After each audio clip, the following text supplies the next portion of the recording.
একই অঙ্গে বহুরূপে দয়াল ঠাকুর রাম। আজ শোনাব শ্রী শ্রী রাম ঠাকুরের বলা গল্প।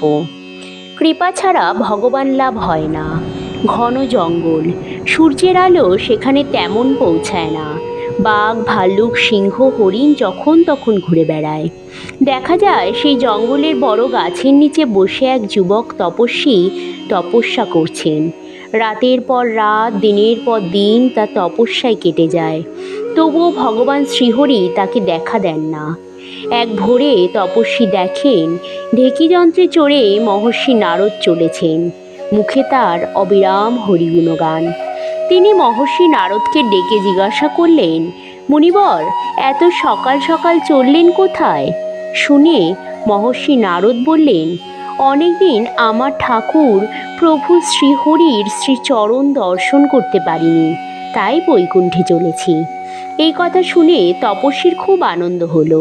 তিনি বললেন, মহর্ষি, আপনি তো বৈকুণ্ঠে চলেছেন, দয়া করে আমার হয়ে ঠাকুরকে জিজ্ঞাসা করবেন, আমার আর কত তপস্যার বাকি। অনেক দিন তো হয়ে গেল, এখনো ঠাকুরের দর্শন পেলাম না। কবে ঠাকুর দর্শন দেবেন? উত্তরে প্রভু কি বলেন, ফেরার পথে দয়া করে আমাকে জানিয়ে যাবেন। তপস্বীর কথা শুনে মহর্ষি আচ্ছা বলে আবার বৈকুণ্ঠের পথে চলা শুরু করে দিলেন। ঘন জঙ্গল পেরিয়ে মহর্ষি নারদ চলেছেন বৈকুণ্ঠে। এবার তিনি এক গ্রামের উপর দিয়ে যাচ্ছেন। যেতে যেতে চোখে পড়ল কে যেন ইশারায় কাছে আসতে বলছেন। নারদমুনি কাছে গিয়ে দেখেন মুখে দাড়ি, মাথায় ঝাঁকড়া চুল, ছেঁড়া ময়লা জামা কাপড় পরা একজন লোক তাকে ডাকছেন। দেখতে সে আর পাঁচটা সাধারণ মানুষের মতো নয়। মাঝে মাঝে ছড়া বলে। মহর্ষি নারদকে ডেকে তিনি প্রণাম করে বলেন, শান্তিরাম মোর নাম, আপনি কোথা যান? নারদমুনি তাকে বলেন, আমি ঠাকুরকে দেখতে যাচ্ছি, অনেকদিন তাকে দেখিনি, তার জন্য মন কেমন করছে। মহর্ষি নারদের কথা শুনে তো শান্তিরাম আপন মনে নেচে গিয়ে মহর্ষিকে বলেন, সাধন ভজন পূজন বিনা গাজা আমার ভিজবে কিনা। শান্তিরাম আবার ছড়ায় বলেন, ফিরিবার পথে কি কহে প্রভু, কহিও আমারে। হ্যাঁ, তাই হবে। এই বলে মহর্ষি আবার বৈকুণ্ঠের পথে রওনা দিলেন। নারদমুনির জন্য বৈকুণ্ঠের দরজা সবসময় খোলা। পৌঁছে তিনি প্রথমে ঠাকুরকে প্রণাম করে সবার খোঁজ খবর নিলেন। পরে এক সময় তিনি ঠাকুরকে ওই তপস্বীর কথা জিজ্ঞাসা করেন। প্রথমে তো প্রভু তপস্বীকে চিনতেই পারেননি। মহর্ষির অনেক কথা বলার পর ঠাকুর বলে উঠলেন, ওহো, তার তো কিছুই হয়নি, দর্শন পেতে অনেক অনেক বছর বাকি। এবার মহর্ষি ঠাকুরকে শান্তিরামের কথা জিজ্ঞাসা করলেন।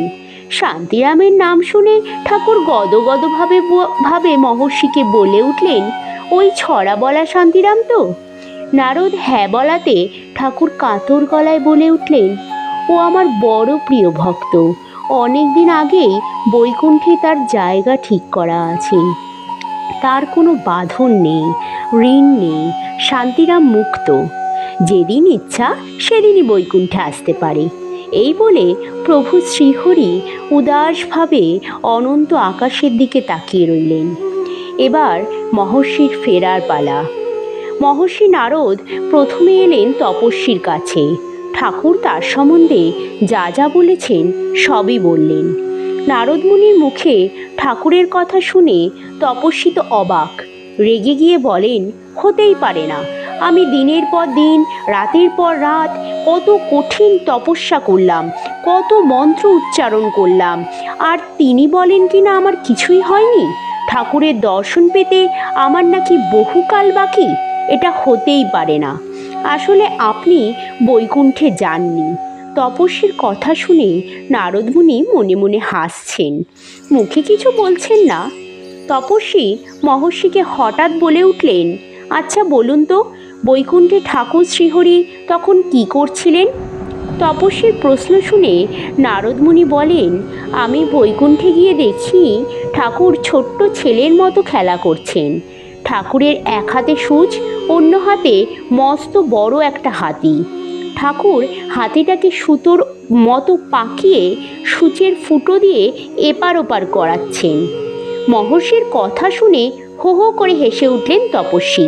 হাসি থামার পর তপস্বী বলে, মহর্ষি, আপনার কি মাথা খারাপ হয়েছে? এরকম অসম্ভব কথা বলছেন। আসলে আপনি বৈকুণ্ঠে যাননি। নারদ মুনি তপস্বীকে আর কিছু বলে একটু মুচকি হেসে ওখান থেকে চলে গেলেন। মহর্ষি এবার এলেন শান্তিরামের কাছে। শান্তিরাম তখন আপন মনে নেচে নেচে গেয়ে বেড়াচ্ছেন। ভারী সুন্দর তার গানের গলা।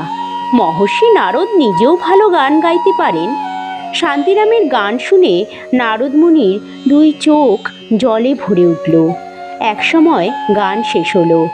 মহর্ষি চোখ মুছে শান্তিরামকে বললেন ঠাকুরের সমস্ত কথা।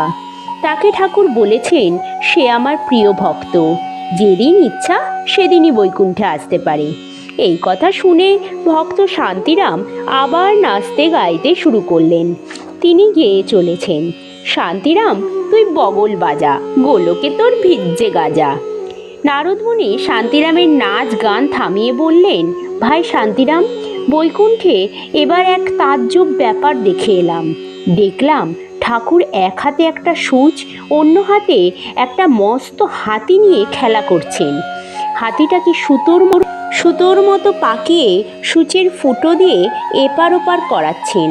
মহর্ষির মুখে এই কথা শুনে ঠাকুরের প্রিয় ভক্ত শান্তিরাম রেগে গিয়ে বলে উঠলেন, মহর্ষি, এই আপনার জ্ঞান, এই আপনার বুদ্ধি, এতে আশ্চর্যের হওয়ার কি আছে?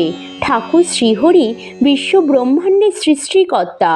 তার ইচ্ছায় রোজ সময় মতো সূর্য ওঠে, রাতের আকাশে ফুলের মতো তারা ফোটে, পূর্ণিমার চাঁদ অমাবস্যার রাতে হারিয়ে যায়। তার কাছে হাতি নিয়ে খেলা মোটেও কঠিন কাজ নয়। হাতিটাকে সুতোর মতো পাকিয়ে সূচের ফুটো দিয়ে এপার ওপার করানো তার কাছে আশ্চর্যের কোনো ব্যাপারই না। আপনি কি ভুলে গেছেন আমার প্রভু ইচ্ছায় এক মুহূর্তে বিশ্ব ব্রহ্মাণ্ড এর ওলট পালট হতে পারে, নতুন ব্রহ্মাণ্ডের সৃষ্টি হতে পারে। তার কাছে আশ্চর্য হওয়ার মতো কিছুই নেই। শান্তিরামের মুখে এই কথা শুনে মুগ্ধ হয়ে মহর্ষি নারদ নিজের কাছে চলে গেলেন। এতক্ষণ আমরা যে গল্পটি শুনলাম সেই গল্পটি মাধব মজুমদারকে শ্রী শ্রী রাম ঠাকুর বলেছিলেন এবং উপদেশ দিয়েছিলেন, যাগ যোগ তপস্যায় ভগবান পাওয়া যায় না, তবে কিসে পাওয়া যায়? কৃপা দ্বারা। সেই কৃপা লাভ কি করিয়া হয়? ধৈর্যের সহিত, সহিষ্ণুতার সহিত, সম্পূর্ণ নির্ভরতার দ্বারা।